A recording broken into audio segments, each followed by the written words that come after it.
তৃতীয় ধাপে সিরাজগঞ্জের শাহজাদপুর এবং চৌহালি উপজেলার নির্বাচন অনুষ্ঠিত হচ্ছে। দুটি উপজেলাতে 11 জন চেয়ারম্যান প্রার্থী রয়েছেন, 7 জন ভাইস চেয়ারম্যান প্রার্থী এবং 5 জন মহিলা ভাইস চেয়ারম্যান প্রার্থী আসলে নির্বাচনে প্রতিদ্বন্দ্বিতা করছেন।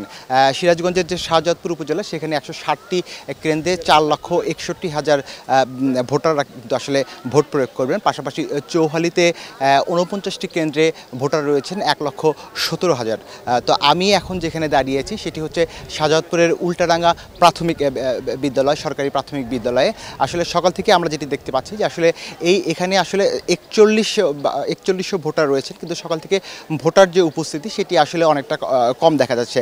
আপনি যদি দেখেন যে আসলে এই অঞ্চলে কিন্তু আসলে এখন বর্তমানে ধান কাটার একটি মৌসুম চলছে, তো যে কারণেই কিন্তু আসলে ভোটারদের উপস্থিতি কিছুটা হলেও কম লক্ষ্য করা যাচ্ছে। পাশাপাশি আমরা অন্যান্য সেন্টারগুলোতে যেটা দেখেছি সেখানে আসলে পুরুষ ভোটারের থেকে মহিলা ভোটারের উপস্থিতি কিছুটা বেশি হলেও পুরুষ ভোটারদের উপস্থিতি আসলে অনেকটাই কম, যেটির একটি কারণ হচ্ছে এই মৌসুমটিতে আসলে ধান কাটার একটি সিজন, যেখানে আসলে শ্রমিকরা আসলে ভোট কেন্দ্রের বাইরে আসলে তাদের নিজেদের কর্মক্ষেত্রেই আসলে তারা বেশি যাচ্ছেন।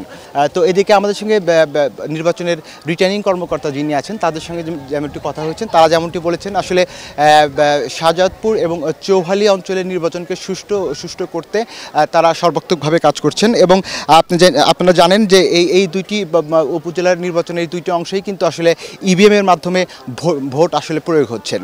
তো সব মিলে আসলে সিরাজগঞ্জের শাহজাদপুর এবং চৌহালিতে কিন্তু এখন পর্যন্ত ভোটের পরিবেশ এখন পর্যন্ত ভালো আছে।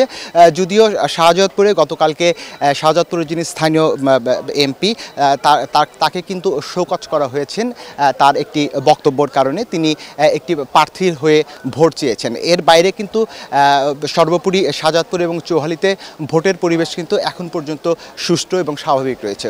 তো এই ছিল আমার কাছ থেকে সিরাজগঞ্জের সর্বশেষ খবর।